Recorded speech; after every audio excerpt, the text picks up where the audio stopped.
Hello and welcome to the special support section of Melee's Turn Wheel, where today we are going to be talking about Vaida, Heath, Ninian, and Legault from Fire Emblem The Blazing Blade. And I am once again joined by one Laqofinterest. How are you, Laq? Hey folks, I'm doing good. Doing good. Glad to be back. Last time was a lot of fun. I think we talked for quite a while. I Yes. don't know if I'm going to be able to muster that same energy this time, but there are some cool characters as well this time around.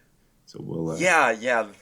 There's some really great ones this time. Also, some not as at least one not as great one. There's one character I'm that wondering I'm if we're not a fan thinking of. about the same one because it'll be I think we interesting might if we're be. not. Yeah, no, that would be really funny if we weren't, huh? Okay. So let's go ahead and get started. If it's all right with you, I'd like to get started with the one that I personally found the least interesting, which is also so happens to be the one with the most supports out of anyone this episode. So All we'll go right, ahead and get those out of the way. Were we in fact thinking about the same person? I think so. Okay, it's Vaida. Yeah, Vida's Okay. interesting. I guess to kind of start it off, I was like last time I was reading through my old stuff on this, and I didn't agree with a lot of it. Like I tried to read the supports first before I got my opinion colored by what I wrote like 9 years ago. And the top comment on the Vita episode was something that really resonated with me, which was from Ukulele J. I don't know if you remember that user, but they said that if FE7 was a more modern game, they feel like Vita would be like an avatar sexual. Like she would be someone Yeah. like Scarlet or Azana or whatever who's only able to support with the avatar. It like kind of feels like she was added almost as an afterthought.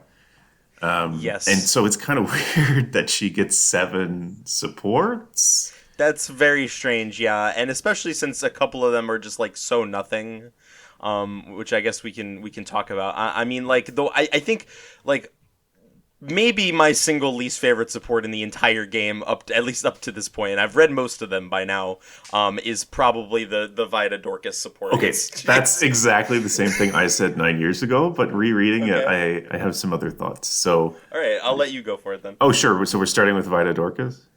Yeah, sure. I mean, I'm fine with that. Gotcha. I was bringing it up to immediately just get it out of the way. But if you have thoughts about it, then by all Not really. means. Like, okay, so just as a recap, right, for anyone who's listening and hasn't read it, because I think the vast majority of people haven't. It's such a weird pairing. So, like, it's 3 conversations, and the first 2 conversations are one line from each character. And the C support is, oh, Vida and Dorcas are looking for each other because they've been told to pair up, and they can't find each other, and they eventually give up and stop looking. And that's the whole support, is 2 lines of each of them saying, where are they? Oh well. And then the B support is the same thing, but like much longer, because they each get a little monologue where they're imagining what the other one is like. And Vida is imagining that Dorcas, because she's heard about Natalie and his backstory, she's imagining that Dorcas is like this playboy hero type who has like a maiden in every village and so on and so forth. And conversely, Dorcas has heard about Vida and her commitment to Burn and, why she left kind of thing. And he's like, oh, she must be this idealistic young woman who's, getting herself into trouble. And again, they don't meet each other. And it's only in the A support that they actually finally run into each other. And neither of them, they're like, oh man, could that actually be this person? And it's like, no way kind of thing. And that's sort of just the end of it. So they don't really have any kind of actual interaction at all. It's all sort of in each of their heads. It's like you said, I did kind of feel, I think I may have at one point said that this was the worst support in the game. Like as far as full supports go, like I think Yeah. Louise Hawkeye or Pent, one of the Pent ones might have been worse overall. But in terms of ones that go from C to A, I think originally I hated this one.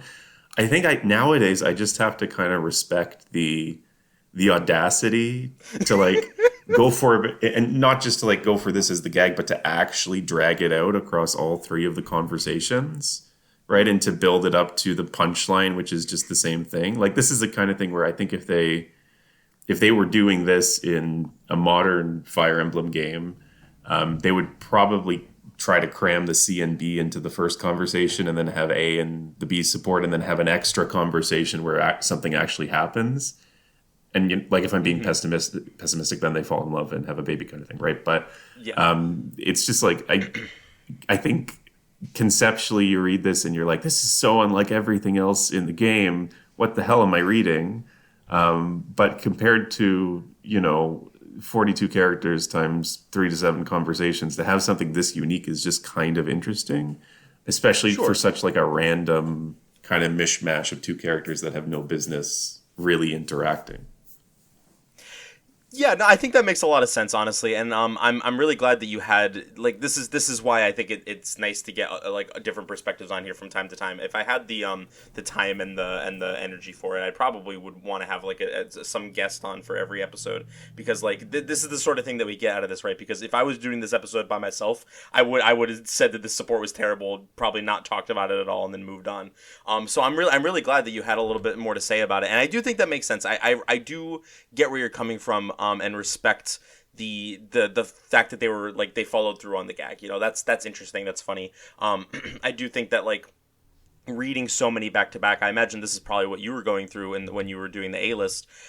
Doing so many back to back, it makes this kind of stand out more. Whereas I think with your fresher perspective, you were able to kind of to see what it like, look at it in a light that was a little bit less colored by just having so many of the similar ideas from other supports. You know what I mean? Sure. Yeah, yeah. And again, to be clear, I think I did totally hate it back then. Like, I think I put it at the bottom of Vaida, and I may have stuck it in like the worst supports in the game, top 3 kind of thing. And I just don't have the kind of energy for that kind of vitriol at this point, for something that's just like a bit off the wall. Like, I mean, you compare this Sure. kind of to something like the meme, whatever the localization thing was that happened with Saizo and Baruko. Yeah, and it's like, okay, this is like that. If they actually tried to make it interesting and fun. Yeah. So, I guess one came after the other in the opposite order from what that would be if I'm, kind of framing it that way. But anyway, yeah, so I mean, it's not a support that's like, oh, wow, you have to read this, but it's one where it's kind of like, oh, man, maybe read this because it's kind of like, it kind of flips your brain around and it's like, why did they put this in the game? Yeah. It's very unique for sure. I'll give it that. Sure. Okay, and then do you have ahead. a particular one you want to jump to next? No, not at all. Okay, so I mean, do we want to go with the good or the bad? I'd like to try to get the bad out of the way first, so that we can like spend the back half of each character kind of getting into the Sure. into the stuff that we like. Okay, my least favorite Vaida support is Carla. Interesting. Okay, yeah, sure. I can respect that. What are your thoughts on it? So it's kind of just like, and maybe this would be more helpful if it was in the context of the other things, but it's kind of just Vaida being like a jerk for 3 conversations, and Carla kind of stonewalling her, and that's basically where it ends. Is she harasses her for 3 supports, trying to get into this contest of strength because she's heard these things, and Carla's just not interested. Because she's so focused mentally on finding Corel. And, contrasting that with, for example, the Wallace support, where it's 3 conversations of her, getting as good as she gives. Or even the Kenneth support, which I don't even necessarily like that much, but at least there's kind of a back and forth, and it goes somewhere towards showing who Vaida is and how she thinks and how she acts, kind of thing. Whereas with this, it's just you don't really get anything deeper than you would have seen in the 3 cutscenes that she shows up in prior to her recruitment, if that sort of makes sense. Yeah, it does. I'm glad you brought up the Wallace support, because I actually wanted to talk about the Wallace support in this one, like basically either back to back or like kind of in the same breath, because I do, and I recognize that this isn't necessarily completely fair, but I do like, because this isn't how it would be accessible to a player in game, but just from the perspective of reading these on the wiki, Carla and Wallace supports are like back to back. And it was very funny to me going from the Carla support, where she was just like completely stonewalling, to use your word, and then the Wallace support is just the complete opposite, where he matches her energy. I thought that was like a really fun reading experience, because I do think that it give the Carla support. I mean, I certainly don't think it's amazing or anything. It's probably my second least favorite also, or maybe it's somewhere around there. But I do think that it shows off a little bit, because it's fun to me to see her in a position where she's not being like, her energy's not being matched, but she's also not being talked down to, right? Because you see her interactions with Sonia where she's forced to kind of like lower herself, and Sonia is kind of like talking down to her, and you see her character from that perspective, and she's a lot more docile, because she I guess she views Sonia as like a superior. She can't really fight back. I think it's interesting in the Carla support, because I think she sees Carla as an equal. They're both women, for one thing, which I'm isn't anything that comes up explicitly, but I do think it's worth reading into that, reading that into the support a little bit. And they're both like, they both, at least in her opinion, have like a very, they're both very well known. They have like a reputation about them. And so I think she comes into this conversation ready to, talk with Carla as an equal, and to just be completely shut down like that, I think catches her off guard. I really like in the A support also, when she's like, so now do you like, when she's like continuing to lean into it, and she's like, so now do you understand the strength of the Burn Wyvern Riders or whatever? And she's like, yeah, no, I do. And Vaida doesn't know, after being stonewalled for so long, Vaida doesn't know how to respond to that either, which I thought was funny. You see, to me, this was like way funnier than the Dorcas support, at least in my opinion. Gotcha. I thought that this was a pretty good comedy support for that reason. I don't want to dip too much into Carla, not that there's a lot to talk about in this support for her anyway, but I guess will mention offhandedly that I had it occurred to me that she probably, because there's a part at the end where she says that that she thinks her and Vaida could be friends. And I think that part of that is probably because, definitely he's not. Carell isn't quite as talkative, but in terms of like a hunger to prove himself, I definitely think that she probably sees a little bit of Carell in Vaida here, which is an interesting thought from her perspective. Yeah, that's cool. Nice. I almost like barely even viewed it as a potential comedy support. Just because that's how I read it for sure. There's so much nothing from Carla, aside from like maybe the line where she's like, okay, why don't I be the weaker one then? Can we just agree that one was also good. Thank you for mentioning that. I thought that was so funny. But anyway, yeah, I can definitely see all that. But, and on the other hand, right, to bring it back to the Wallace support, I think that's just, that one's just a lot of fun, I think, no matter how you look at it. The various insults they trade, how they, it's always fun, I think, when people bring in the other characters and mention other characters, like when they're talking about Lynn, Hector, and Elliewood, and which one of them would be good, and then where it ends up. I think, at least from my perspective, looking at Vaida, it's more interesting for me that she starts off the support being so high and mighty, and towards the end they've kind of found this respect for each other, even though they're still trading barbs back and forth. And I almost wish, and again, I feel like I keep jumping ahead one conversation too far, but I almost wish that this one had a paired ending instead of one of the other ones that we'll talk about later, because I think it could have been interesting if we got a sense that the two of these, these two remained friends or rivals or however you want to characterize it. It's just, I think, I don't know if have you talked about Wallace yet? I think. Yes, I have, but it was a while ago, so I don't remember too well. So I think my problem with this support was more that Wallace has a lot of good supports, and this is not doing a lot of heavy lifting in terms of developing him so much. He's mostly just putting on the like the line that he says when he first shows up, "Come break your weapons against me." Like, this is that kind of side of Wallace, as opposed to anything deeper. So it's a lot of fun. I think Vaida, you take what you can get.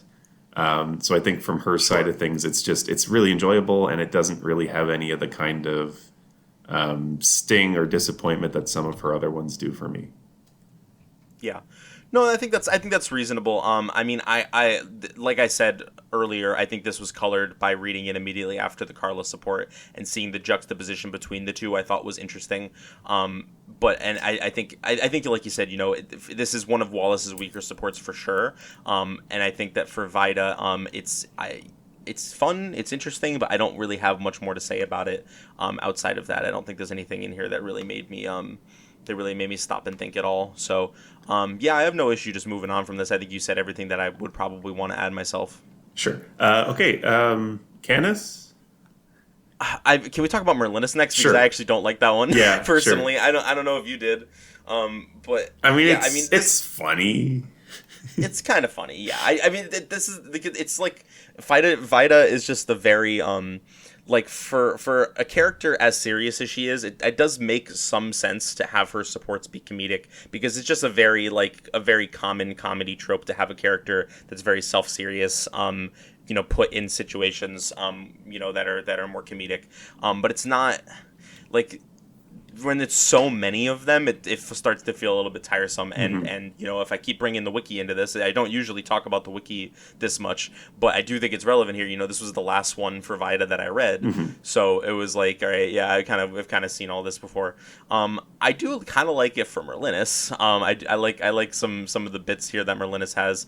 I like Vaida. I like the way that this support kind of shows Vaida showing affection with the meatball at the end. I thought that was kind of fun. Yeah, and threatening to kill him if he doesn't finish it after telling him that it could be anything. Yeah, I mean, it's just amusing. I think Merlinus' supports all get bonus points for me just because of how the writers are aware of the fact that he's sitting there immobile and you've assigned him a guard. So I like that it starts out like that. And again, it's just kind of, it's funny, and I think that's all it has to be for a character like Merlinus, at least when you're throwing someone like Vaida at him. Yeah, no, that's fair. I agree.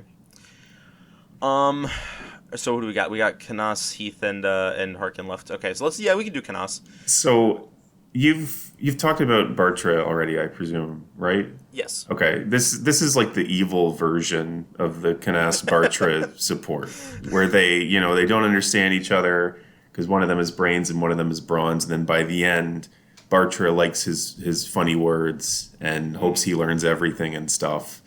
And in this one, it's almost like they do a kind of bait and switch where they start off, at each other, or I guess it's mostly just Vaida at Canis.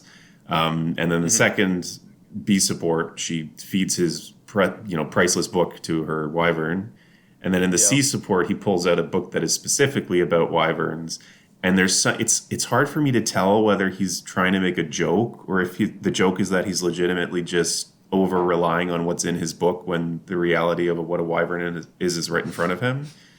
But then I interpreted it as the latter, but gotcha. I want to talk a little bit. Yeah, about that. either way, it's a joke. It's either a joke he's making or it's a joke the game is making. And at the end, instead of them coming to any kind of mutual understanding, she just does the same thing she did in the peace support and takes his book and feeds it to the wyvern. And it's the same joke at the end too. It's like, oh man, he really loves that book. He's absolutely lapping it up. So it almost feels like it doesn't feel like this because there's 3 complete conversations there, but it almost feels like there was something left. Like there should have been another little thing to actually resolve this. It almost feels like a joke on the player for putting Canis and Vaida together, that there's no resolution or real exploration at all of their relationship and who they are, kind of thing.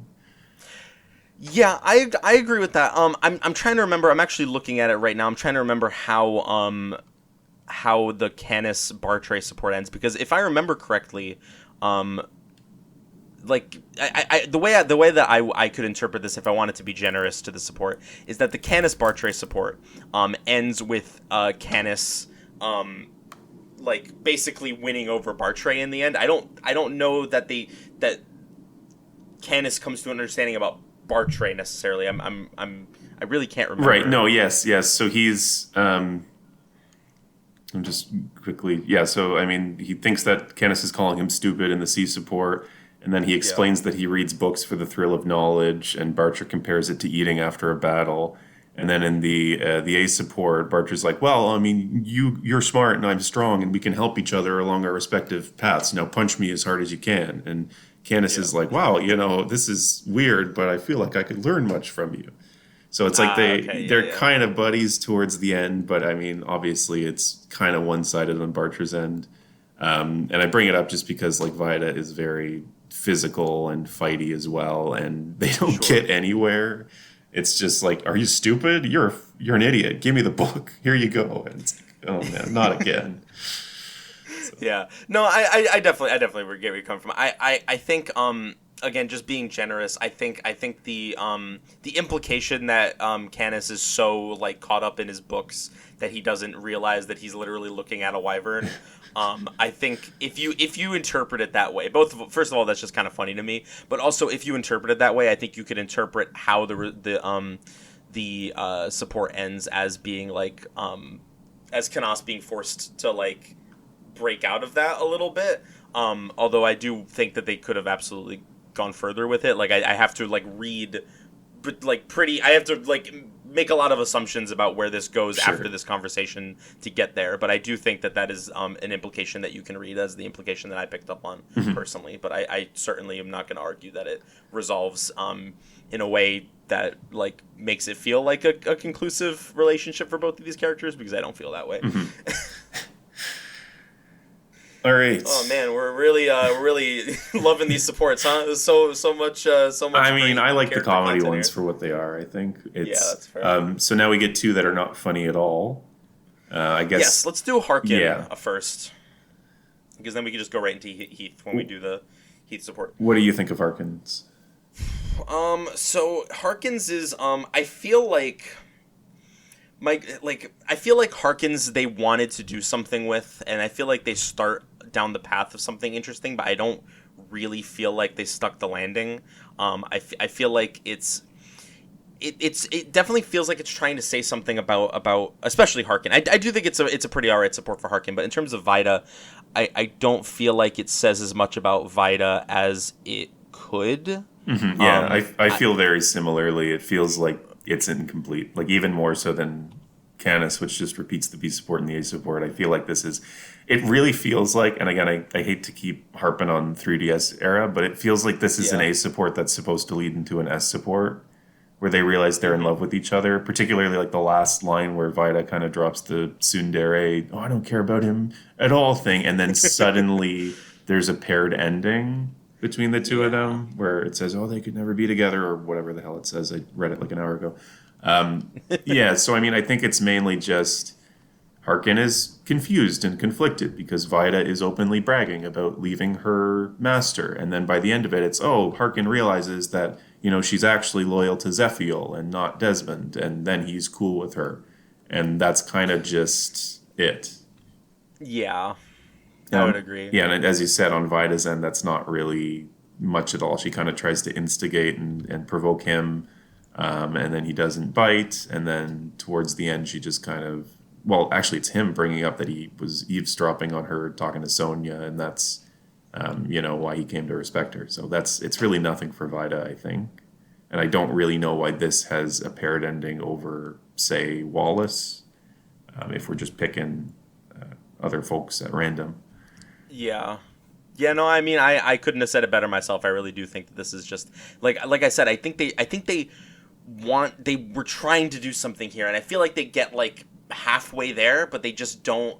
And to me, that's more disappointing than like, a comedy support that doesn't go anywhere. You know what I mean? Because at least that can exist like standalone in itself as just kind of like, oh, well, at least it's funny. Whereas this, it feels like it starts to go down something interesting, but then it just doesn't get there. So yeah, I'm not a big fan of the support at all for Vaida. I do think this. I think this is an okay support for Harkin, but sure. But yeah. Okay. What a path we've traveled here to get to the only good Vaida support, in my opinion. Do we want to talk about it now, or do we want to talk about Heath's other stuff first? Let's talk about it now. I think we can. Because I think that this is weird. I don't really know how to go about doing this. I guess I'll start off by saying that, first of all, just the fact that we now know that Vaida was Heath's commander, knowing that, and then reading Heath's other supports gives us more information about Vaida. Like for example, I think it was what support was it? It's the Legault. No, what's the Heath support that talks about this? Oh no, Kent, I think. When you're talking about Yes, that she Kent, stayed behind to buy them time. Yeah. Yeah.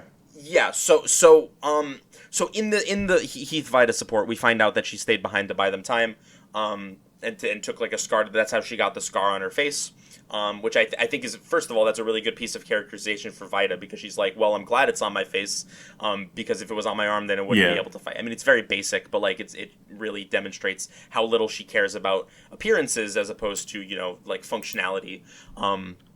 Which is just very characterful for her. But then also, and not to jump ahead too much, I don't want to talk about the support in any depth right now, but just knowing that she's the commander that Heath is talking about in his support with Kent, knowing that the reason that she did this, or that she alongside Heath and the rest of their unit fought back against, the slaughter of innocents, I think is a piece of Vaida's character that we don't see anywhere else. Like her sense of justice, her sense of like what it means to be a knight, that doesn't come out really in any of her supports, even the ones where you would think it might. And I feel like the fact that we find this out secondhand through a different Heath support is just, it's a bit of a missed opportunity, but I do think it's worth bringing up here before we move on from Vaida completely. You know what I mean? Sure. So I guess maybe kind of related to that, is reading through this stuff again, I was almost wondering, whether we should be thinking about Vaida as having, as you said, a sense of justice at all, or if there's some other kind of explanation we can arrive at. Because like Heath and Vaida are extremely, extremely different people. Yes. Like Vaida is all, as we've seen over the last 6 support conversations, Vaida is very much about strength and fighting and not taking anybody's nonsense. And Heath is very... he like strives to be knightly, basically, I guess is how I would kind of try to sum up Heath. I mean, he's introduced as saying, like, I don't kill women and children. Yeah. And it's interesting to think about what each of them did after leaving Byrne, because Heath joined up with a mercenary band, and it ultimately turned out that that was not where he should have been, because they were serving Darren. And so he ultimately defects. And Vaida, meanwhile, joins the Black Fang, and only, joins Eliwood's side after he saves Zephiel. So I think the thing to kind of contextualize their relationship is that Vaida is very focused, for better or worse, on strength and legitimate struggle and being strong. Like she talks about the new Byrne versus the real Byrne. And I almost wonder, not that we'd ever really know, how much of her participation in, going against I can't remember if it was like a Byrne Duke or whatever, but whoever was staging the rebellion, I wonder how much of that was about a legitimate sense of justice versus Vaida feeling like it was... it's part of like the disease that has infested New Byrne, that she's, it's no longer about proving your own strength and, fighting people on their own terms. It's about getting one over on people, and that involves the slaughter of the innocents. Like Heath very clearly wanted to get out of that and save the civilians and all of that because of his sense of justice and because he didn't want innocent people to die. I'm wondering, and, in the context of all of Vaida's other supports, I don't know if this is being unfair to her, whether she actually really would have cared about the civilians who were being killed, versus just being upset about what that meant for Byrne and the people who were ruling and commanding her, if that sort of makes sense. That makes perfect sense, and I mean, I don't think it's being unfair to her at all because I think you very correctly mentioned that that is how she presents herself in a lot of her other supports. I do think I'd like to give her the benefit of the doubt just because like we can't say definitively it's not really something that comes up anywhere else, and like it's not something that she has an opportunity to show her opinion on. I mean, it doesn't even come up in the Heath support. We're reading that from a different Heath support, so it's not really something that's like brought up in her character, which is kind of what I'm saying. I think is missed potential. I think you could argue, and not to get too pretentious, but I think you could honestly argue this as a matter of philosophy as well. Like, if she feels that, I know this isn't exactly what you were saying, but like, another way you could read it is that like, it feels like a shame and a weakness to attack people that aren't fighting back. Right. Like to her, if that is the reason that she felt like she shouldn't be doing this, then that kind of crosses like is that because she's so obsessed with strength? Is it like a matter of her sense of justice, or is that kind of like is that an overlap between the two? You know what I mean? And like where does that line like if she does the right thing for the wrong reasons, where does that line draw? But like maybe it's a sense of justice. It's just not like a traditional sense of justice, the same one that Heath has. You know what I mean? Mm-hmm. But it's really just pure speculation because we just don't know. All we're given is that she fought back against the people who wanted to kill the innocents. We also know that she stayed behind as a decoy so that her other knights could get away, which feels like something she wouldn't do if she didn't care about Right, for what sure. she was doing at all, Yeah, I absolutely agree that she cares about Heath and presumably the other people who were in her unit. It's just I think she's so. And the other thing, right, is it's kind of weird, and this is one of those weird FE6 kind of prospective things where she talks about how Desmond sucks and New Bern sucks and the Wyvern, or like not the Wyvern generals, but one of his generals at least sucks. And how Zephiel is great and he represents what Byrne should be standing for. And Zephiel's like, what, 16, 17 in this game? I think he's 14. I think he's 14. He's like I think 14 years old, and he's, this sensitive young man who gifts a fox to his baby sister. And I'm like, does Vaida have future vision? Like, can she see that this guy's going to, one day pick up Exaxis and fuck people up? Or like, I mean, I guess there is maybe something there if you're reading into it that she is aware of, moral character beyond just strength. But part of me wonders how much of that is them looking ahead to FE6 and knowing where Zephiel's going to end up. Yeah, I mean they do that a lot. I mentioned this in like I think both the last SSS episode I did as well as the last main episode that I actually just recorded. But they do a little bit too much of that in my opinion, where they allude to stuff that hasn't happened yet. I think the Marcus Elwood, they talk about how like Marcus is like, yes, and in 20 years when you have a son, I will fight alongside him. And then the Curse of Armads is where it comes up in the episode that I recorded but haven't put out yet. Right. So like they do that from time to time for sure. I didn't really think about it from that perspective for Vaida, but I think that honestly makes a lot of sense. I wouldn't be surprised if that was another example of that. Sure. Anyway, I like the Vaida Heath support. It's good enough. I think it's kind of simplistic, but it's also like it's far from being bad. Like. Right. Absolutely. And then, from Heath's side of things, like you compare his solo ending to his paired ending with Vaida, and like this is the only ending where he actually goes back to Byrne, and the only kind of support where he gives any kind of indication that he would ever want to do that kind of thing. And it's very obvious that it's for Vaida's sake because of what they're talking about in the A support, that he wants to be there to ensure that she's not going to be left on her own again to die. So I mean, I like it enough from that perspective. Yeah, I think it's great. And we can move on to Heath's other supports now. Last thing on Vaida, and again, this was another thing I saw pointed out in the comments for when I talked about her was it's extremely funny for how late in the game she joins that all of her supports are 0+2 or 0+1. I think for Merlinus and. Harkin, I think it is, or maybe one of the other ones. Yeah. But it's extremely funny. She starts with no supports with anybody, and she gains 1 or 2 points per turn if she's adjacent. So if you want to see these supports, you're absolutely working for it. And to spend I guess it would be 120 turns, pairing her up next to Dorcas or Canis or even Merlinus or Harkin, like to get that as a payoff would probably feel like a giant kick in the nuts. Yeah, 100%. Vaida overall, I think, is just not. I like some aspects of her character. I think some of her supports are funny. I think the Heath support's good, but overall, I think she's definitely not a character that I'm a super huge fan of personally.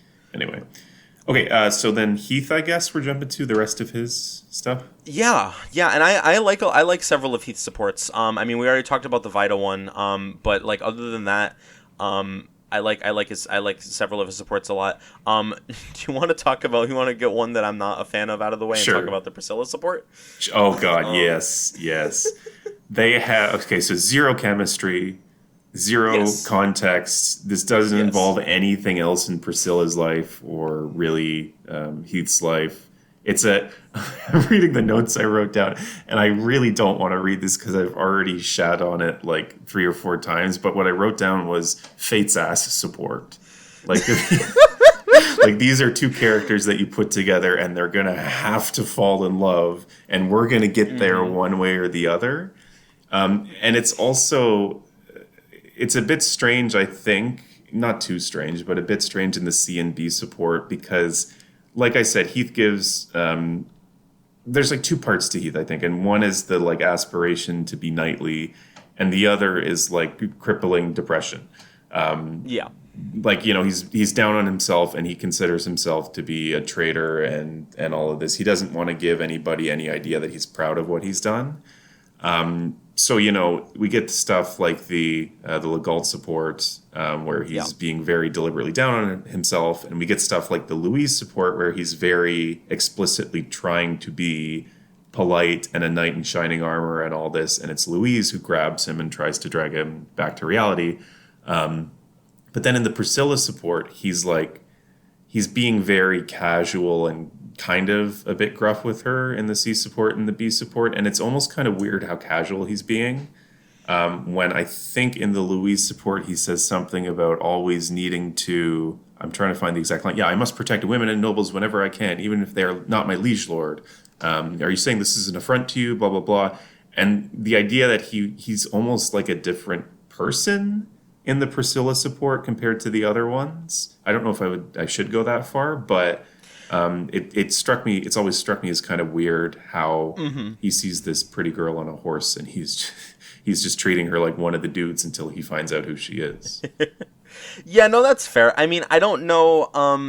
I was gonna because I wasn't sure if you were gonna mention the fact that he didn't realize until the end. I think from the perspective of her being a woman, that makes sense. Like he is very I don't know if we see another casual interaction with him and another woman, because really the only I mean obviously Vaida he respects because she's his former commander, and Louise he knows from the get-go that she's a noble, so maybe this is just how he is around non-noble women. I don't know. Maybe it's the best I got. But it's just so I don't know. It's so jarring even aside from that to get to the point where they're like. You almost get the impression they're holding each other. It's like, oh, if only time could stop. And it's like, what the fuck are you talking about? The A support, get the fuck out of here. I actually kind of like the C support. I was rereading the C support after you said that they had no chemistry, and you're correct. They don't have any chemistry. Don't get me wrong, but I do like their dynamic in the C support a little bit. It's like a cute foundation for them to build off of. The problem is that they don't. The problem is that they don't do any of that at all. It's just kind of like. It just like it feels. I mean, I will say with the Fate stuff, like if it was going to be a problem for you to shit on it, then maybe they shouldn't have been as poorly written as they were. So I'm cool. I'm cool if we just continue shitting on Fates. But your perspective that this is a Fates ass support is like so real, because it's not. They're trying to slam the dolls together to make something happen. It just doesn't work. There's nothing interesting there. They don't make any like real effort to have them bounce off of each other or interact in any interesting ways. Like the B support is just so nothing. Like this fucking like this is so bizarre. He's like telling the story about a guy who got shot in the shoulder and she like faints. It's like, you're a fucking healer. What do you mean? You see this shit all the time. What are you doing? They wanted like a tragic commoner noblewoman support, and having 2 already for Priscilla wasn't enough for them. They had to have a third. Yeah. Anyway, yeah, that one that's not great. Which one of these is a mistranslation? Is it the It's is it the the Heath Guy one or the guy? Okay, yeah. the Guy ending. Whatever it says, he rode away before he could see her tears. I think the actual thing is that they eloped together. But I think Heath, as far as I know, I haven't heard anything about it being mistranslated, and that says that they fell in love and their differences were too great and they parted, and he told her he would someday return. Which is like... Heath will return. Yeah. God. Anyway, yeah, that's the less said about that support, the better, I think. Yeah, no, it's not very good. I'm kind of bouncing around. I like to roughly go from least favorite to favorite.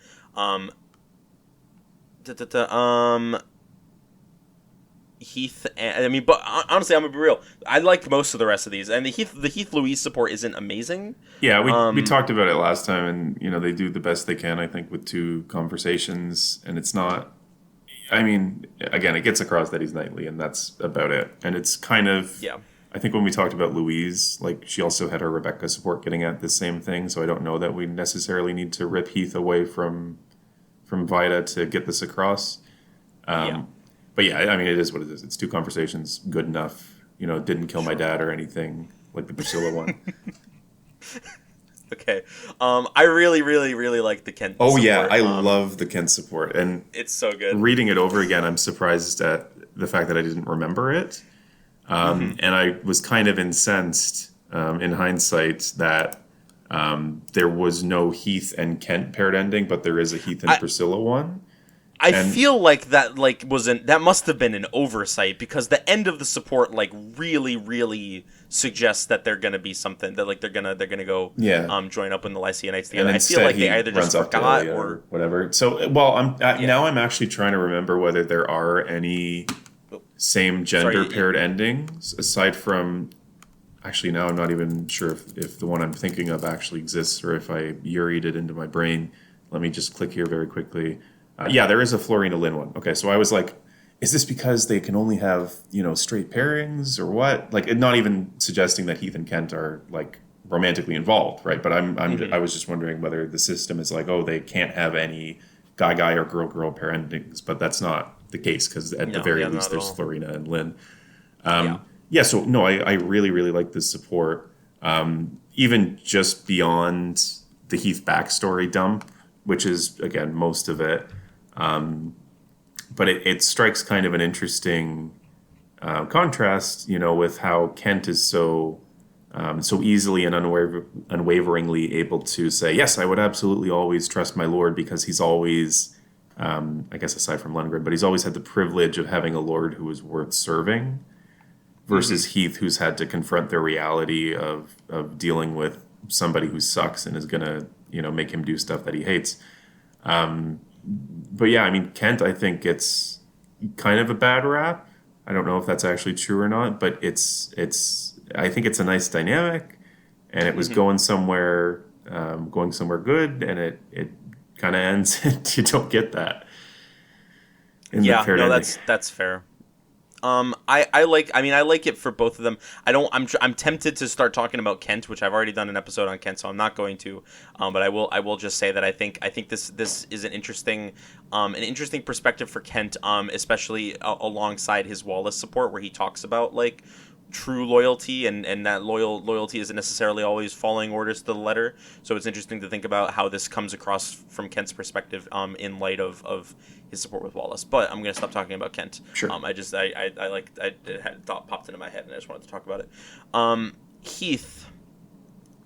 Yeah, I mean, he's I will say I mean, this is a great support, and not every single support has to be equally as good for both characters, but I do like that this sort of brings Heath. We're talking about how he feels very lost. He feels very without a purpose after he betrayed Byrne, quote unquote betrayed, but then also left his mercenary company.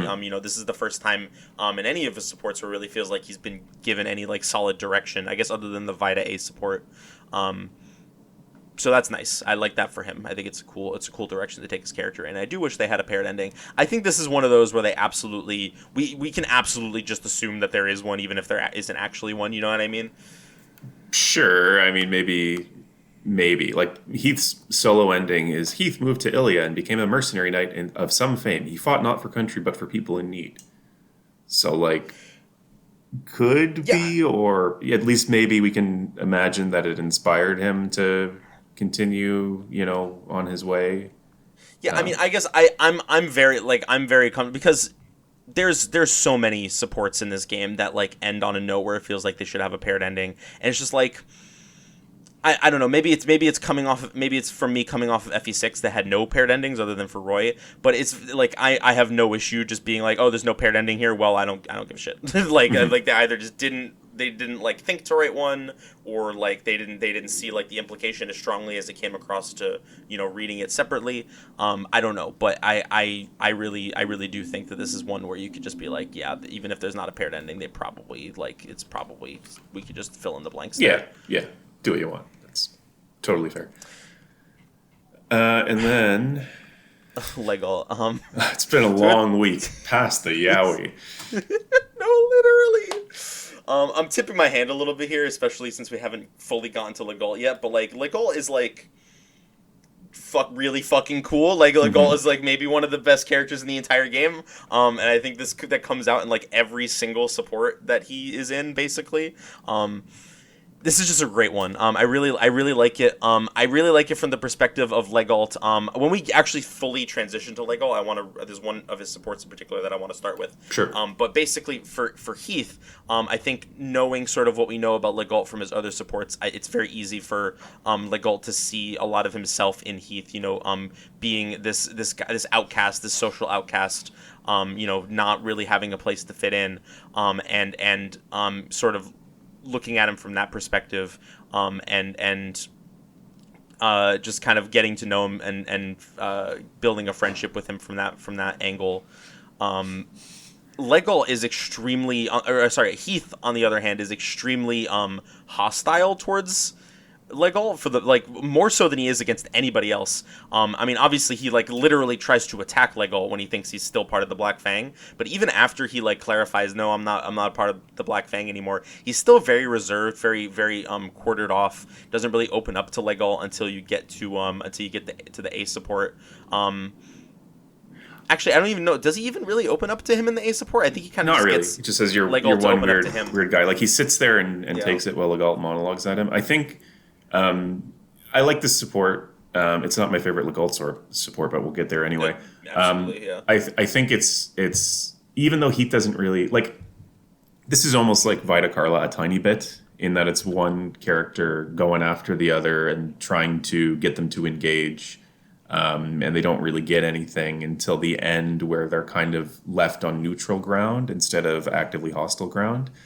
At the very least, I think the contrast is interesting between Legault and Heath because, as you said, they're both extremely similar in terms of their backstory, but in terms of their character, I think at his core, Heath has a core of pride in his actions and who he wants to be, and how he carries himself and fights.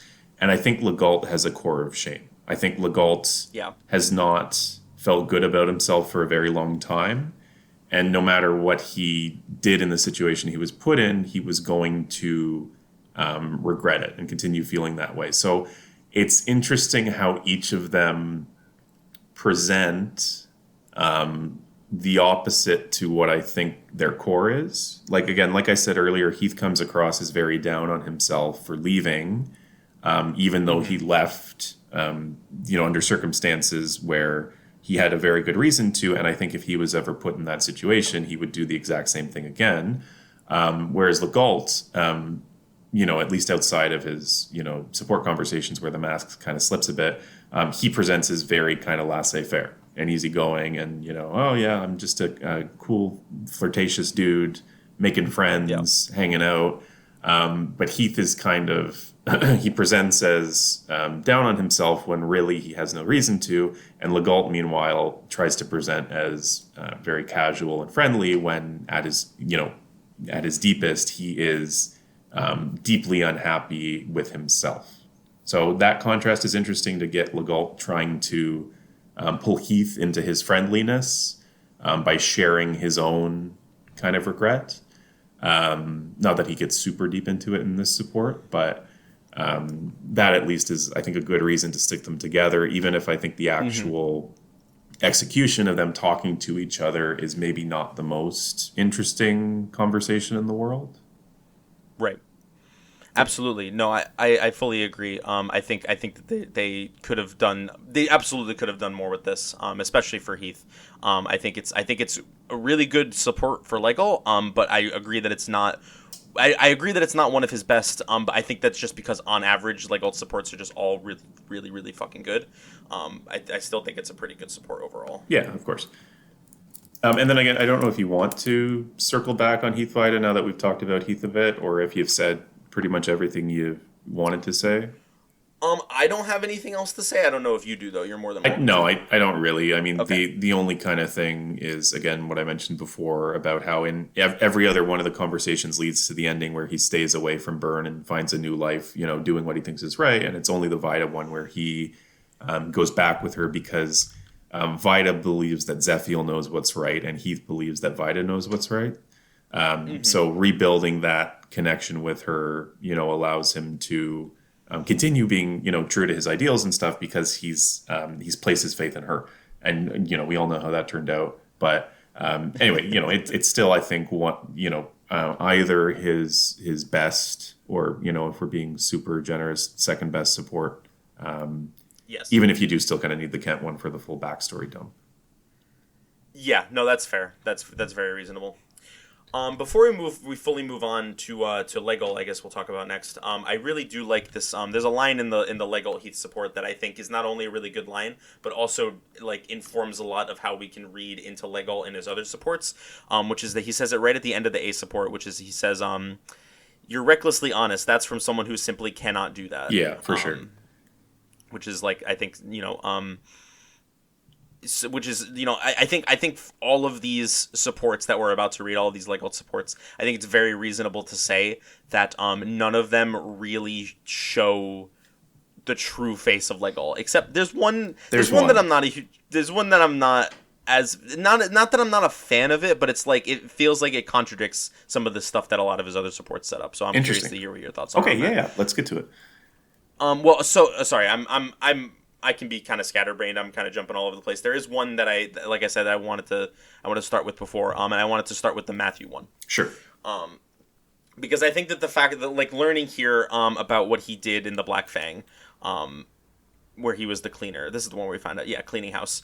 I think that colors a lot of his other supports. The fact that he was in this organization, which, as we find out through some of his other supports, he was happy with, he did have some pride in, but that he took the role of someone who took on a lot of hatred, took on a lot of malice from the other members, means that he is very used to being an outcast, very used to taking on hatred from others who don't even know him, who don't even like know him on a personal level. So I think this is really the explanation, as far as I read it, at least. This is a big part of the reason why he puts these walls up around himself and doesn't bring them down in basically any of his supports, in my opinion. Yeah, and what's interesting, I think, about him being the cleaner is that despite the fact that he's giving the impression that he was someone who, had reason to be distrusted within the Black Fang, he still talks about them as if it's like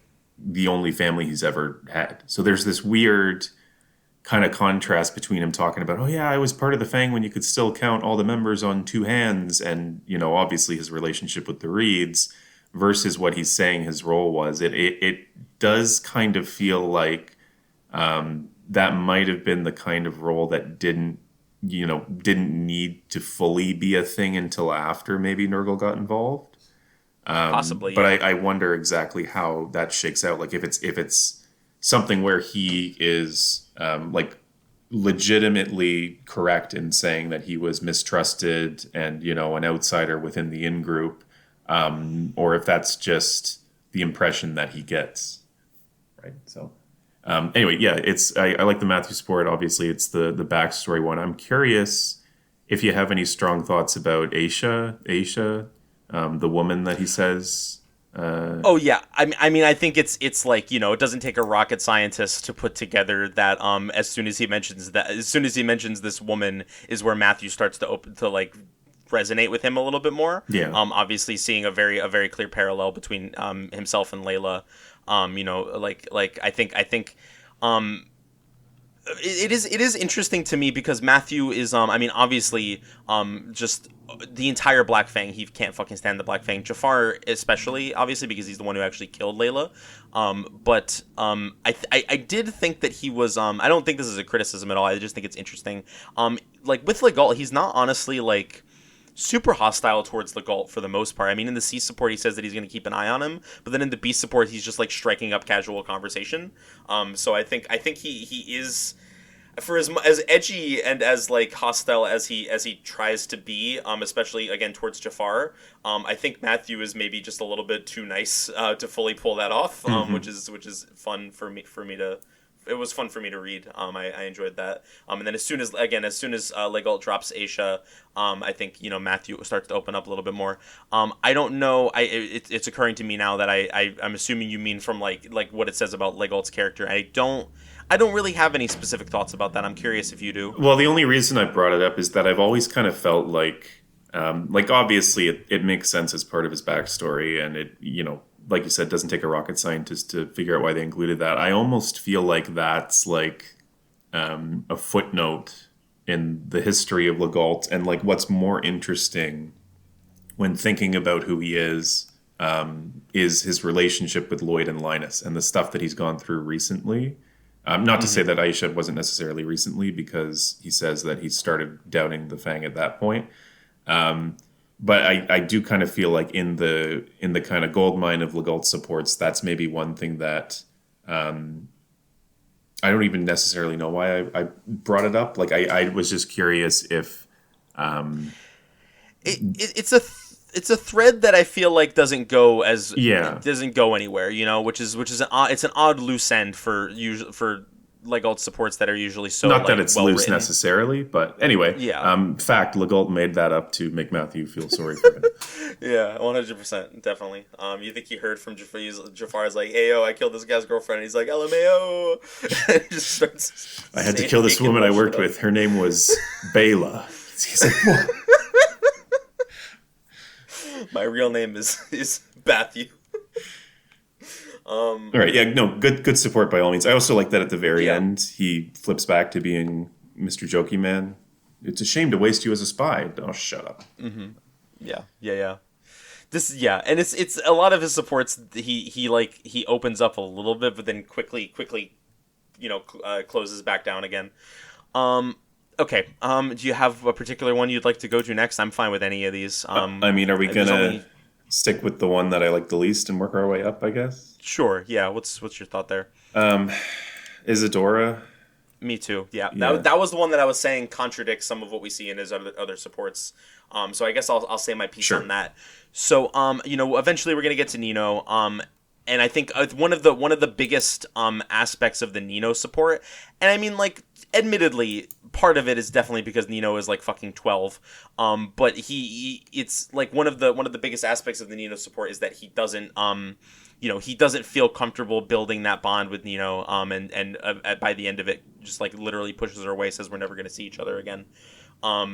Whereas Isadora, it felt like if like he's like openly flirting with her. They have a paired ending, but even though it doesn't end up with them getting together, but he like has clear like romantic interest in her. At least that's what he implies. Although I guess he could be fucking around.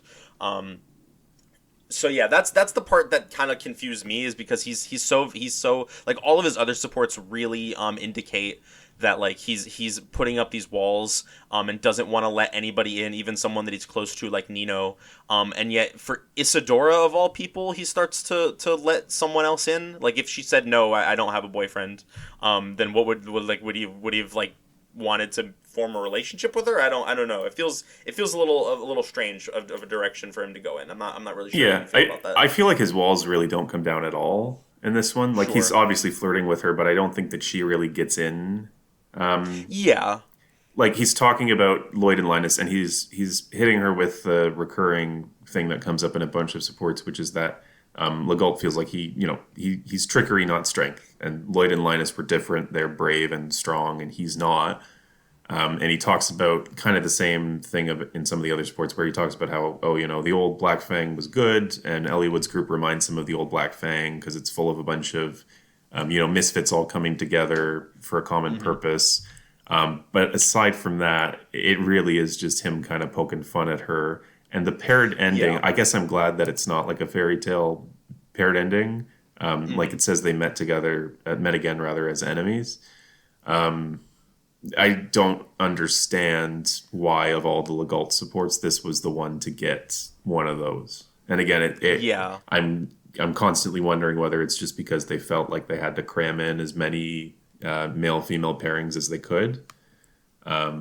But yeah, I think this one really doesn't do a whole bunch for Legault. Yeah. And, I haven't read Isidora's supports in a while, but I can't imagine that it's very, insightful for her. I mean, if you can believe it, I think is actually one of my favorite Isadora supports. Just a little bit like Gotcha. just because they're mostly not very good. Yeah, fair enough. Yeah, I wanted to make a quick comment because like I definitely misspoke. I don't think that I definitely don't think that the walls come down for Isadora. It feels like it seems like he was more willing to like engage with her and like have a potential future with another person with her more than any of these other people, which felt odd to me. But I guess again we could possibly interpret that as him just like being a jackass. I think it's more just so than his, any like genuine. I think it's his normal kind of jovial nice guy kind of veneer, like, and it almost kind of feels like he has to balance out the stuff he's telling her with poking fun at her. Sure, fair enough. Yeah, so I mean it is what it is. Yeah. Okay, I could go for either Jafar or Nino next. Doesn't really matter. Let's go with. Sorry, I'm just looking at the list to see if there's any that we missed here. Oh, right, because we talked about Heath. I was like, we're missing one. Yeah, let's go with Jafar, I guess. Okay. Yeah, one thing I find interesting about this is, again, with the perspective we get from Matthew's support of him being like, if we're taking that one at face value, you did raise the question of like how accurate that was, or how applicable it was for most of his time in the Black Fang. But considering that he has the experience of being someone who has a reputation of being heartless, of being like an enemy to even people within his own group, him just like laying into Jafar here definitely feels very projecty, I guess, or at the very least ironic. You know what I mean? Like for him to say all these things about Jafar, and you got to think that at least somewhere in the back of his mind, he's like, is this how people were talking about me? Is this how people were treating me?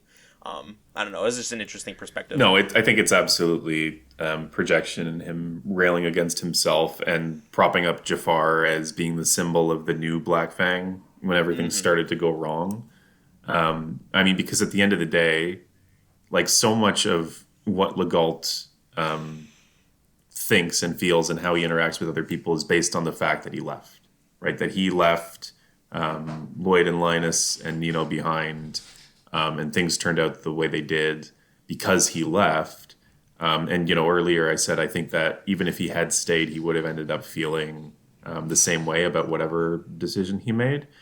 So I do think absolutely it's him lording the moral high ground over Jafar, in part because he's upset with himself, but in part because he wants to feel like he is better than Jafar, because he at least feels bad for the lives that he's taken and that kind of thing. And then it comes out at the end, that Jafar has changed, and it's because of Nino. And without reading too far into it, Jafar ended up leaving the Black Fang on his own terms for a good reason, right, to protect Nino, whereas Legault basically left in the middle of the night, right, because he had finally had enough, and he didn't want to live with what he was doing anymore and deal with Sonia and the Black Fang anymore. And that, I guess, it definitely throws him for a loop when he finds out. So, I mean, he's still kind of joking towards the end about, oh, you plan to wed this child? Oh, I'm just joking. Don't glare at me. Yeah, haha, funny joke. Yeah. Good one, Legault. I almost feel like, and it's funny because Jafar says maybe like, I'm trying to count how many lines he has. He says hurricane twice. He asks him to care for Nino. He's afraid of what happens to Nino if he dies, and he says, I'll live with Nino. So he has like maybe 5 lines in the support, and the rest is Yeah. dot, dot, dot, dot, dot, dot, dot. So it's Don't funny. forget, you forgot ah. Ah, right. So it's funny that despite the fact that he's so silent throughout the support, that I almost feel like this does a bit more for Jafar than it does for Legault. Yeah, no, that's fair. Yeah, I mean, I don't know if I would go that far, but I definitely get what you mean. Like, the amount of characterization for Jafar that he gets, despite having so little dialogue, is actually, like, genuinely pretty impressive. I think this is a really well-written support, honestly. Really Yeah, sure. cleverly written support. I do, mentioning this earlier, like we did, I do wonder if there's any thought in Legault's mind, seeing that Jafar successfully left the Black Fang to protect a woman. Is there any thoughts in his head about Aisha, and about what might have been if he had actually like left at that moment instead of waiting for as long as he did to get out? Right. Yeah. No, that's a fair parallel and a thing to think about. Okay, so that brings us to the Nino support. Do you have any initial thoughts about this one? Do you want to start? I don't know how.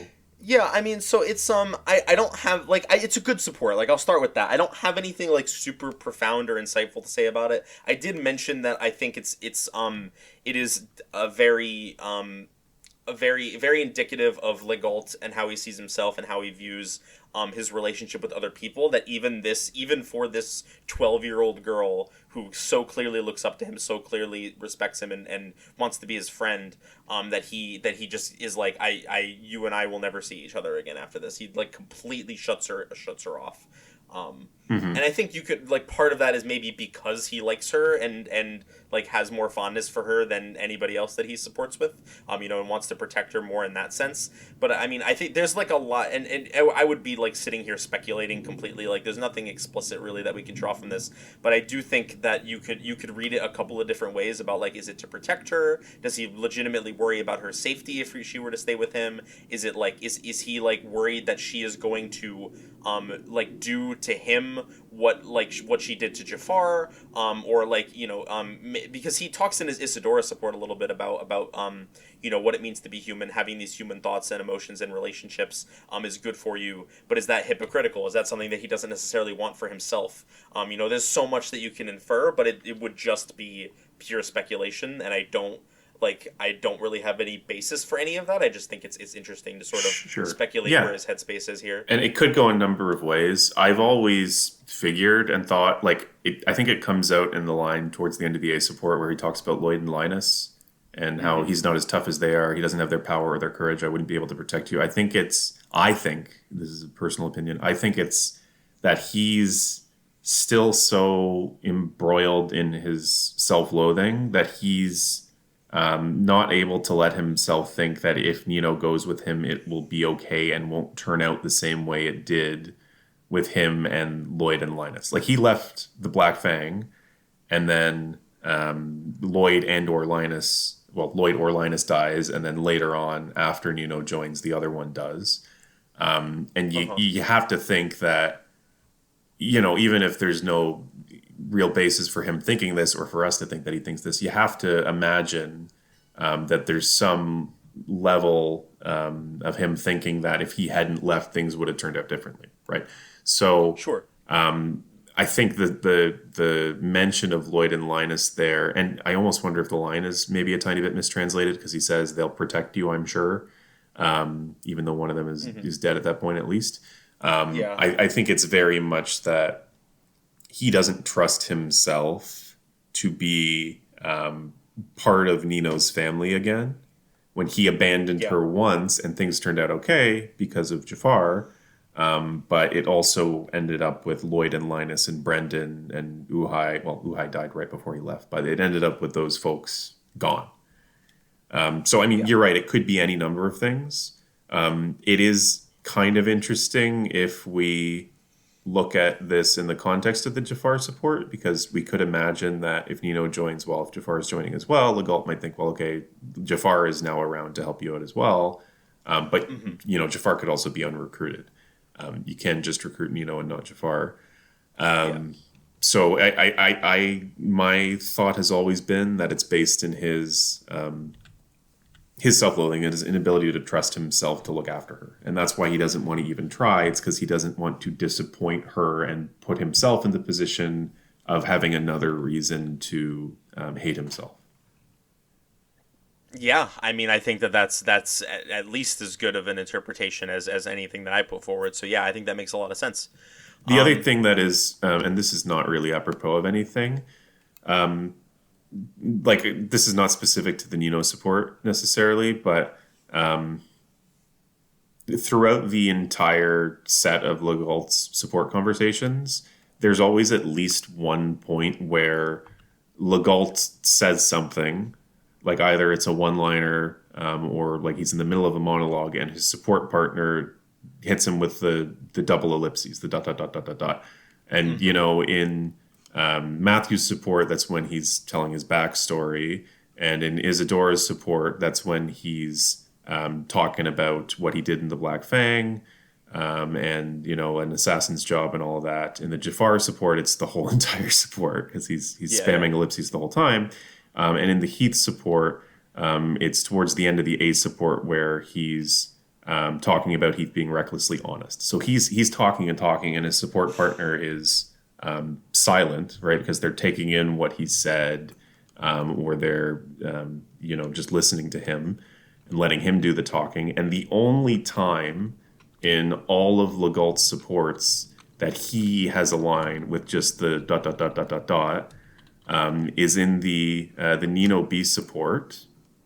Sorry, I'm just trying to actually scroll to the actual thing so I don't get it wrong. It's when he's confirming that he was present when Eliwood's group allegedly killed one of her brothers, and he says, "Is that all? Don't you have anything else to say to me?" And she says, "I can't. Your eyes, they look too sad." And he hits her with the dot dot dot dot dot dot. So I think that B support and the A support, I feel, are really the only times that the mask fully slips and Legault is not completely in control of what it is he's saying and running the conversation. Because even in the Matthew support and the Jafar support, where he's kind of bearing himself a bit and he's trying to endear himself to these folks by trying to connect with them, I think he never really says more than he means to. And he's always able to slip into a joke, slip back into joke mode or slip in a joke in the middle of it. Whereas the Nino support, there's really none of that beyond the C support where he's joking about still being in his 20s. Like, it's from that point on, it's just he cannot control the conversation and the narrative and how he feels and how he's communicating and connecting with Nino, if that makes sense. Yeah, that absolutely makes sense to me. I think that's a real testament to Nino's character, that she's so consistently one of the only people that can make all of these people catch them off their guard and put them on the back foot from that conversation dynamic sense. I think you hit the nail on the head. I think this is the first time. Control is really the best word.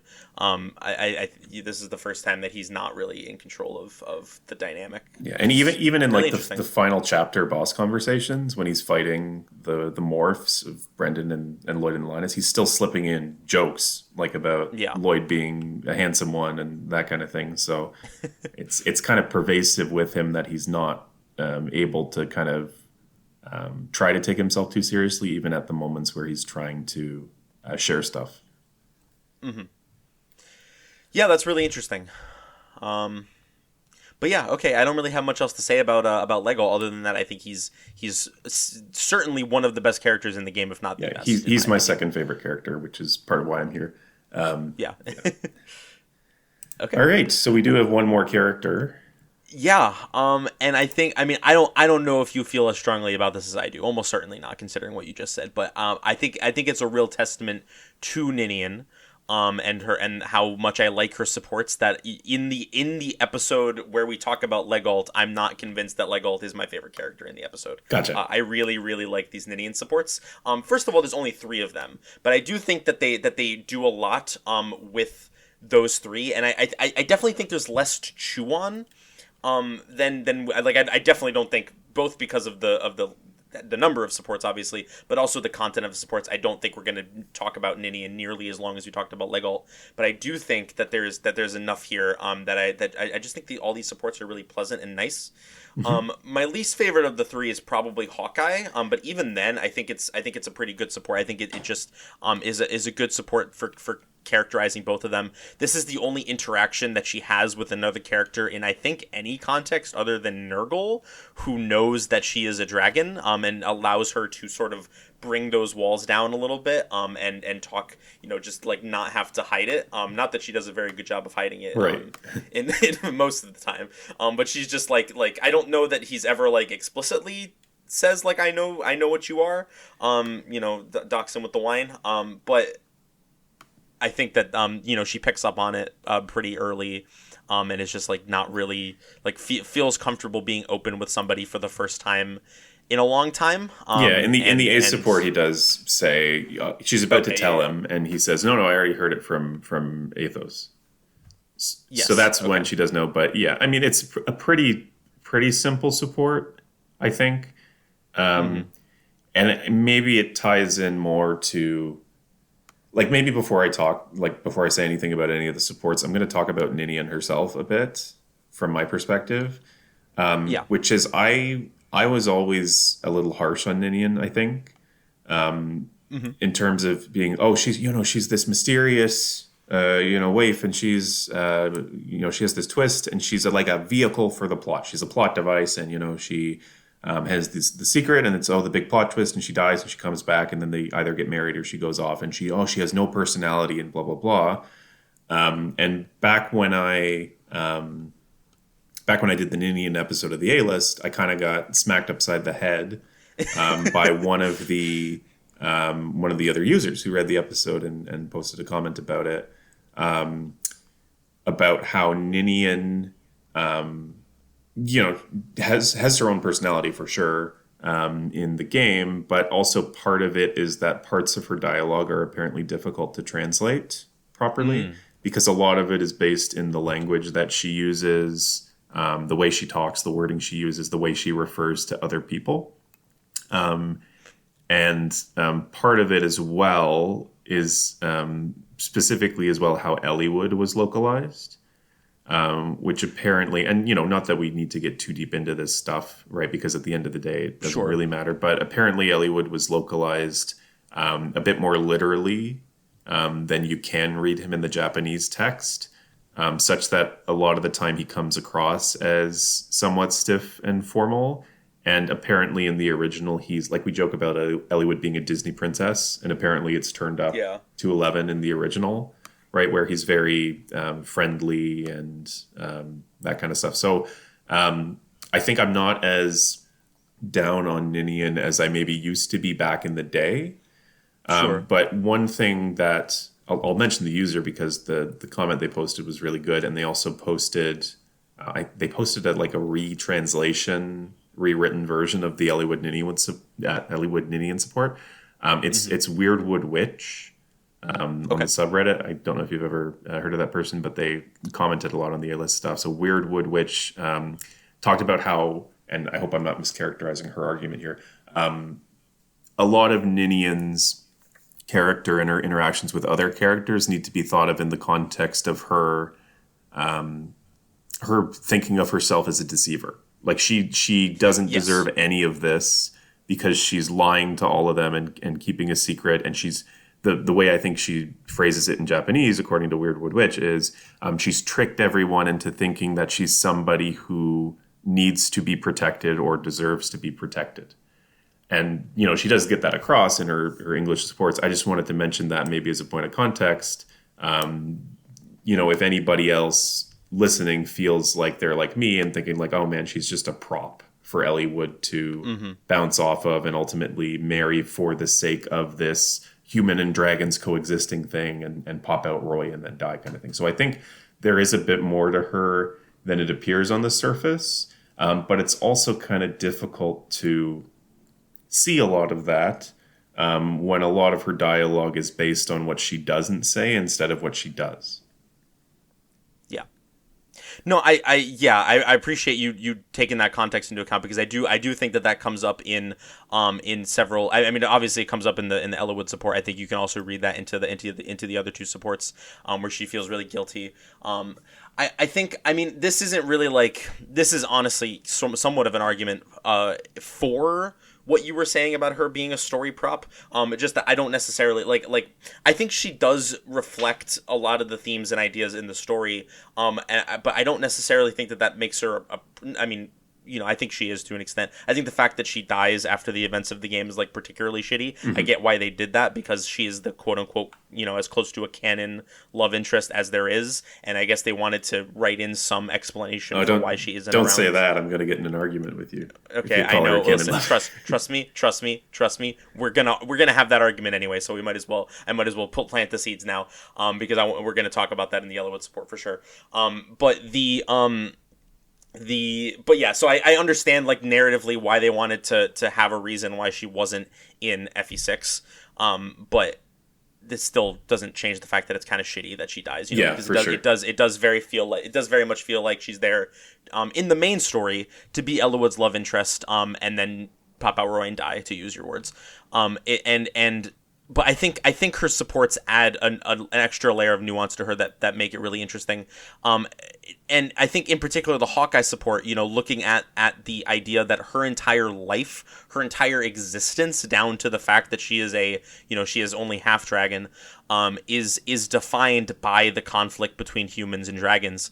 And the fact that, like, I think from that perspective, hearing about Arcadia for the first time from Hawkeye, it's like what must be going through her head right now, you know, not only from the perspective of like wanting to be with Eliwood, but I think understanding that she, you know, the fact that she had to leave her parents, and the fact that her parents were separated, and the fact that her mother died, presumably, I guess we don't know that for sure, but probably, is in like coming down to the conflict between humans and dragons, and to find out that there's a place where humans and dragons are existing in harmony. To me, that feels like a lot deeper than just her connection with Eliwood, and I think it's really interesting from that perspective. Yeah, for sure. But I do get where you're coming from on that.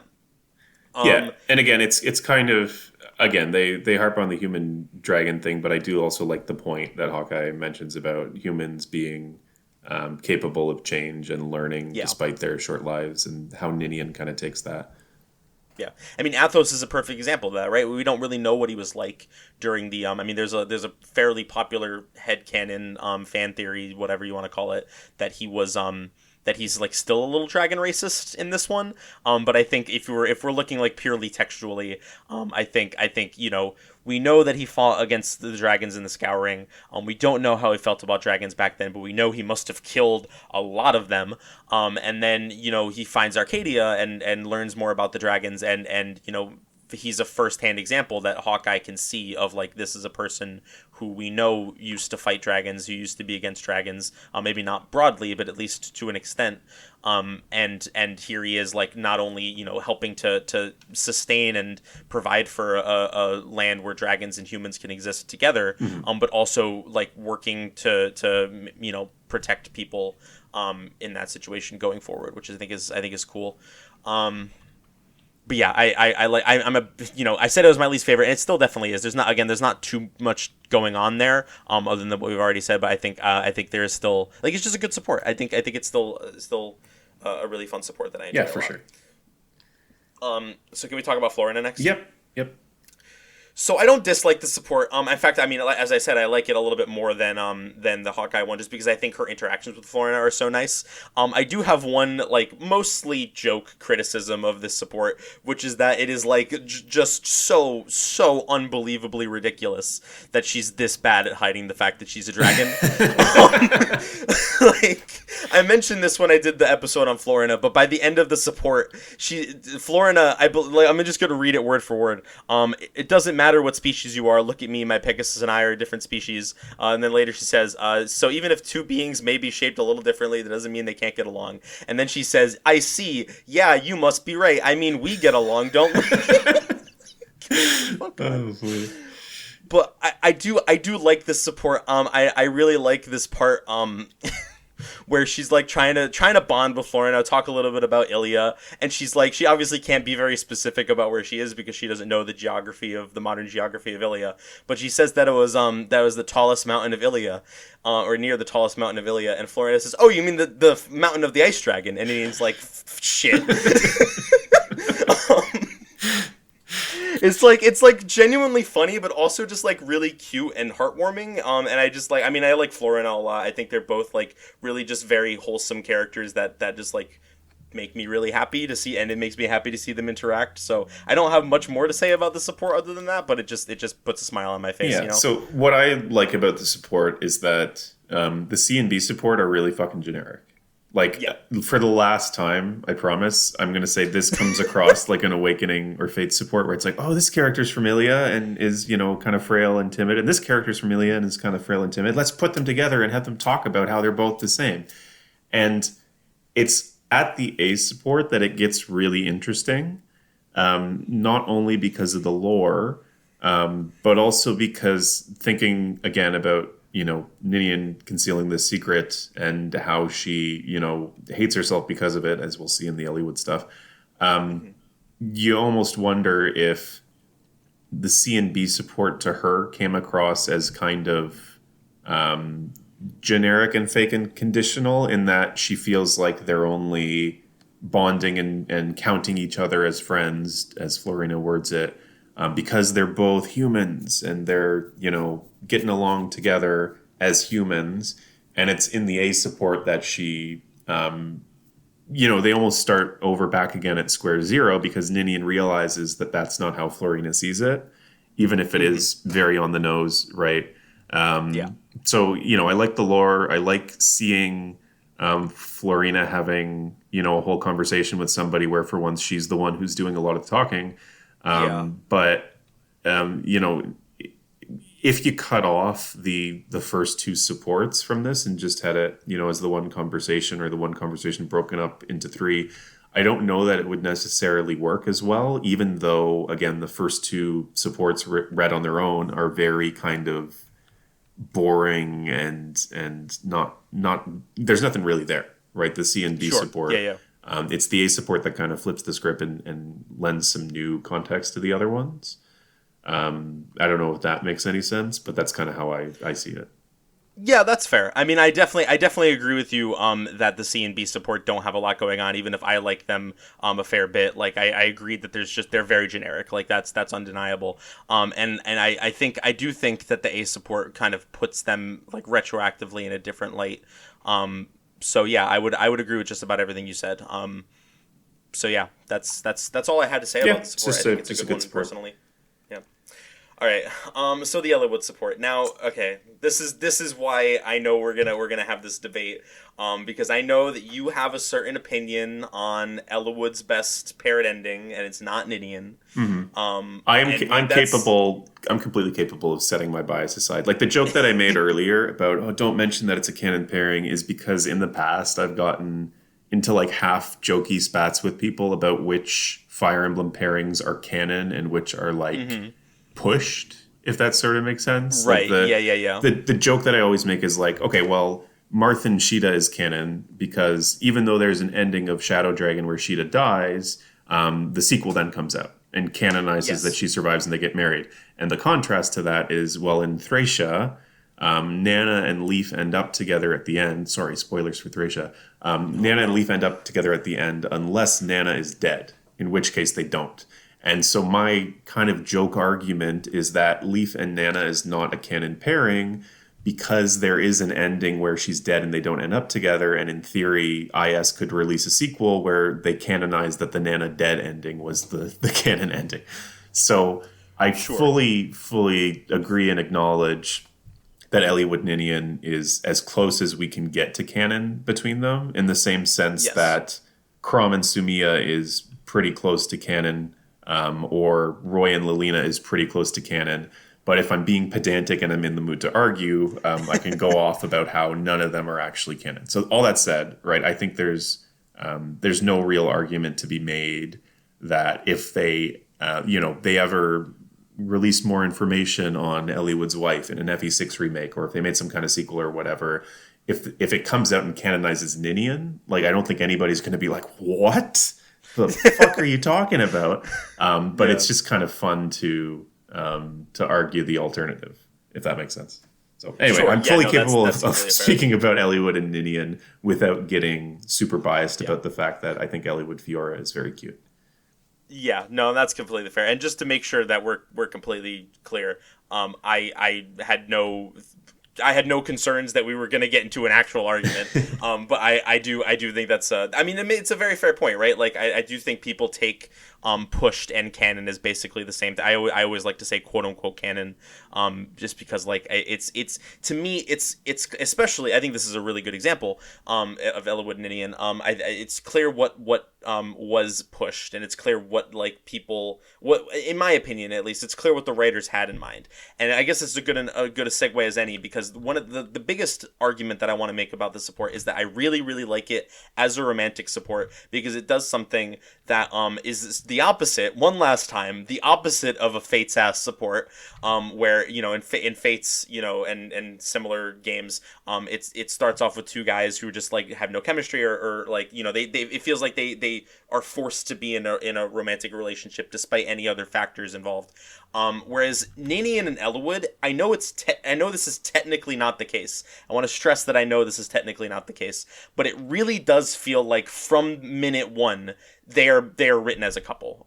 It feels like they have, saying that they have romantic chemistry is maybe going a little bit far. Like I don't think that, like, they're still a little bit awkward together. They definitely, like, it doesn't seem like they're passionately in love yet or whatever, but it does feel like from the C support you can tell that there's feelings there. It almost feels like they're an awkward, like they're like on a first date or whatever, have like an awkward first date interaction.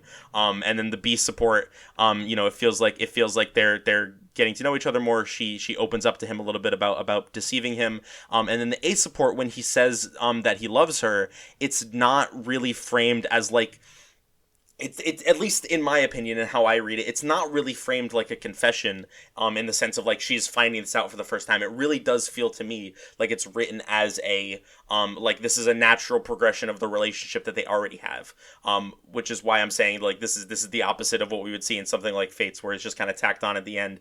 And from here, it really does feel like the whole thing is written from the perspective of these two, at the very least being extremely close immediately, if not necessarily in a relationship, but just like having that affection for each other, rather than how a lot of supports are written, either just not knowing each other or like not having that connection quite yet.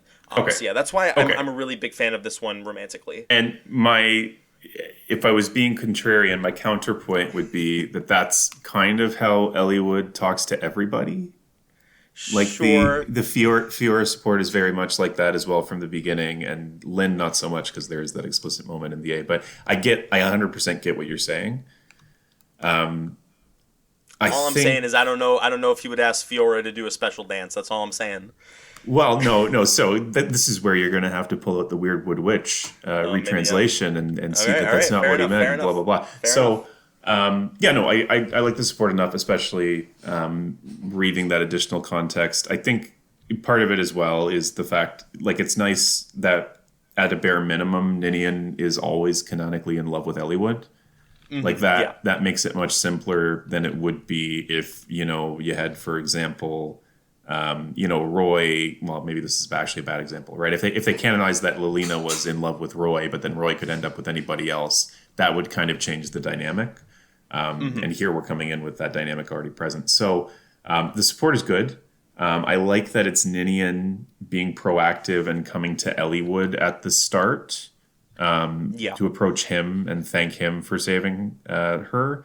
The B support, I think, is really sad. Like it's sad that it goes from him going on and on about this happy moment to bringing it back to Ninian feeling terrible not only for having put Elbert in that position, but also the idea that he gave his life for her, and she, kind of threw that gift back in his face by, not just leaving, right? Because she gets picked up on the way to the Dread Island, comes back, and that's when he actually dies. Like he gave her a chance to get away.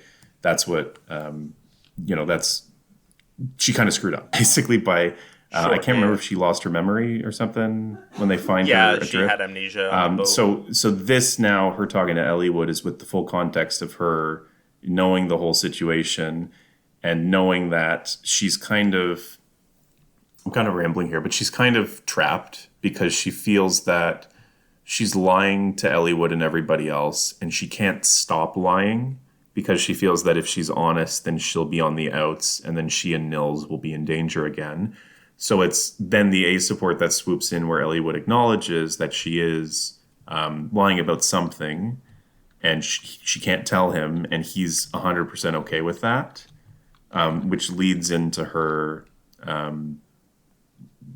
actually, now that I'm looking at it, it's not present in the support as written in the English version of the game, but apparently... This is actually kind of really funny, so maybe I'll bring it up. Apparently, she addresses Elliowood with an extremely formal kind of honorific. Like, it's Sama, but also, like, spelled in a way that is super formal. And apparently, in the very last line of the support, she suddenly flips from calling him Elliowood Sama, written super formally, to calling him Elliowood Sama, like, written less formally. So she's still, like... being super formal with him, but that's like the sign that she has kind of accepted this kindness that he's pushing on to her about telling her that he loves her and accepting that he doesn't know everything about her and that that's not a condition of him loving her. Like he doesn't need her to, bear all of her secrets and all of her guilt and all of her grief onto him necessarily to be able to support her through that. And, part of it is that it's hard as well to just read the support conversation and come away with a full sense of their relationship because so much of that is tied up in the main story. But I don't have any problems with the support and the pairing in general. I think it's very sweet. Sweet is the word that I would use for it as well. Yeah, I do think, assuming that Weirdwood Witch's whole thing is all actually true, which I have no reason to doubt it, I do think it is maybe a little unfortunate if this comes across a little blander in the localization than maybe it could have.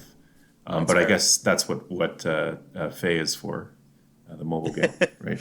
Yeah, it's got to be for something, right? I haven't figured it out yet, but it's got to be there for some reason. Gotcha. Okay.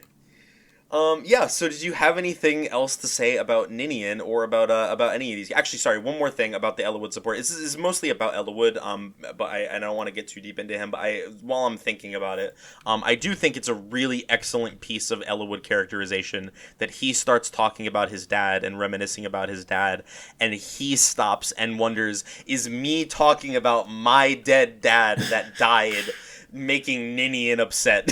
Which is just like, I mean, that's just great. I think like that's maybe one of my favorite moments for Elliowood in any of his writing content, because I just think it characterizes him so well. Yeah, absolutely. I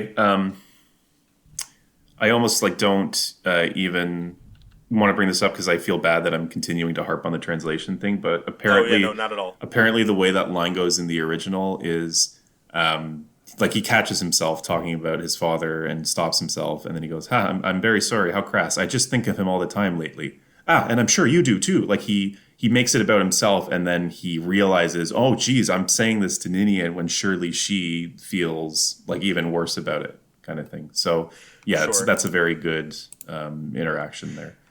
Yeah, I'm definitely. This is definitely like going off on a wild tangent, but and this is something that I'll do talk about for a longer period of time in its own episode. But I think a lot about localization changes And it's not really an area that I like. I don't look up the Japanese scripts for most of these supports or any of the story dialogue unless it's like something well known or that I feel like is worth talking about that I'm aware of already. But I think a lot about how localization changes change the intent and the execution of certain ideas, and about how that can be negative, how that can be positive. I mean, there's a lot of examples of localization changes making certain characters or ideas executed better. I mean, one of the best examples I can think of from Fire Emblem, and without getting into too many spoilers, Black Knight for a later game, is the Black Knight. Yeah. 100% the Black Knight. So like I do think, and I know this isn't what you were saying, or presumably what Weirwood Witch was saying in her comment, but I do think that a lot of people tend to think of localization errors or not even mistranslations, but like the fact that things can be difficult to translate one to one, or that they come across a little bit differently in different languages and different cultures, as like purely a negative thing or like a limitation of like writing. Whereas I think in some cases it can be like separate but equal, and I feel like that like those are both equally interesting and like valid interpretations of Eliwood's character based on two different scripts that exist out there for this game. And Sure. I don't think either of them, in my personal opinion, I don't think either of them are like the quote unquote correct version. Sure. And I doubt that Eliwood got it as severely. Like the example I always hear is that Dimitri is a very different character between Japanese, where he's kind of rough, and English, where he's kind of polite and prim. But I highly doubt that the difference for Eliwood is like significant enough that he's in a completely different character. Yeah. I think it's 100%. maybe just degrees of certain shades of things. And the only other thing I would want to say about Ninian is it's a bit of a shame that Nils doesn't get any supports. Yes, that is really sad. He's only playable in Lin mode, where they haven't come in yet, and then in the last 2.5 chapters of the maps, game. yeah. And I wonder if part of that is just because they're counted as the same unit or whatever. I don't know how true that is necessarily, but I have no idea. Renault for sure still gets his support conversations despite coming in with victory or death. So they could have done it if they really wanted to. It's just a bit of a shame that he doesn't get that. But anyway, you get what you get. He's better off than Athos, at least I guess, in that sense, who only had 2 maps. Yeah, that's fair. Yeah. Okay, so for real this time, do you have anything else to say about Ninian or about No, I think we in the what has it been, like an hour 40 minutes of recording? Yeah, I think like we've hit pretty much everything. I'm glad that we spent a big chunk of time on Legault, because again, he is one of my favorites. But the other 3, as much as we rag on Vaida, I don't think the other 3 were really too bad overall. No, I agree. Again, I'm biased. Part of the reason that I'm here is because I'm so specifically biased towards FE7. I don't think there's really any character in the cast that I actively dislike. Like, they all have their bad moments, and I know you for sure probably have some people that you're not too fond of. But part of the reason I was able to slog through and talk about everybody was because I like pretty much everybody. So I don't know how you're managing getting through all of this when maybe that's not the case for you the whole way through, Liberally just being like, oh, this support isn't interesting, I'm just not going to talk about there it. You go. That's what I did for like most of Dorcas's support. So, Dorcas for sure has been my least favorite character in the game so far. Anyway, it was great to come back again, and I really appreciate you. Really appreciate you joining me. I don't think it's so. Last time it wasn't really necessary, because we were both very transparent about this from the get go. I do like to end each of these episodes by talking about which character from the group was my favorite. I think this time for you, that's also pretty obvious. Yeah, it's Legault, I assume, right? Definitely, yeah. Yeah. And then for me, I it's probably Legault also. It would be hard for me to argue that I like Ninian more, but I might like Ninian more if I let my biases take over a little bit. I definitely like her supports were way less interesting. But I just think she's so nice. She's just a very pleasant character. I really like her interactions with the other guys. I think you can. I'm gonna settle on Legault. Sorry. Sure. I was gonna say I think you can get over that hump if you just Google Bride Ninian and you look at her arts, because she looks so happy and beautiful. Like, actually, I think now even I like her better than Legault until such time as they put him in a wedding dress. So. Yeah, well, and anything's possible. Never. The way he was talking to Heath, anything can happen. My bi king. apparently, if Isidore is any indication. Yeah. All right. Or Asia. All right. Yeah. Great. Thank you so much. Hopefully, I don't know. I have other episodes that you might want to hop on for, or not, whichever. I'll pop in. But yeah, it was great having these conversations with you. And I hope you have a great rest of your day. Sure thing. Take care. You too. Bye bye. All right. Well, big thank you to Laq for joining me for this episode. I had a really good time. This episode should be coming out relatively soon, followed by another SSS episode, which is going to be covering, I believe that's Farina, Fiora, Carell, and Carla, if I'm not mistaken. I think it was the four. I don't have the list up in front of me right now, but I believe it's those guys. And then more we'll be finishing the game, so that's exciting. So look forward to that. But yeah, so please let me know if you have any questions or comments about any of the stuff we talked about today. You can leave that at IMAMillyKirby on Twitter, or leave a comment on this episode on Spotify, or email me at turnwheelpodcast@gmail.com. And with that, I hope you have a great rest of your day, and I will see you all next time. Bye-bye.